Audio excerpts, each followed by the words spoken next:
আসসালামু আলাইকুম বন্ধুরা, বাহক টিভির ওনার সাব্বির ভাইয়ের বিবাহ। আমরা সকল বন্ধুরা তার বিবাহতে এসেছি। তার বিয়ের কাজ চলতেছে। আলহামদুলিল্লাহ, বিয়ের কাজ শেষ হলো। জামাই অনেক লজ্জা পাচ্ছে। সে নতুন বিয়েতে এসেছে, আগে পরে কখনো বিয়ে করেনি। সে অনেক লজ্জিত। এখন আমরা বসে আছি খাবারের অপেক্ষায় এবং তার শালীরা আমাদের জন্য খাবার নিয়ে আসবে, এই জন্য আমরা সবাই একসঙ্গে বসে আছি।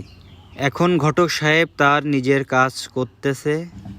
অবশেষে আমাদের খাবার চলে আসছে। দেখুন সাব্বির ভাই কি সুন্দরভাবে তার বিয়ের খাবার নিজ হাতে তুলে খাচ্ছে। এলো নিয়ে একটু কম কম খা। দাদু তুমি ফালতু কথা বলবে না তো। বিয়ের খাওয়ার খেতে আইছে, আজকে হেডা ভরে খাবো। হেডা ভরে খা, হেডা ভরে খাবি, খা। বিল আজকে সব আমি দেবো, খা। খাবো আজকে হেডা ভরে।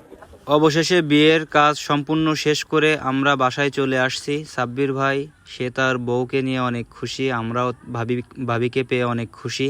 আপনারা সকলে আমাদের জন্য দোয়া করবেন এবং তাদের জন্য দোয়া করবেন। দাম্পত্য জীবন যেন তাদের সুখের হয়, সে যেন তার স্ত্রীকে নিয়ে সারা জীবন সুখে থাকতে পারে।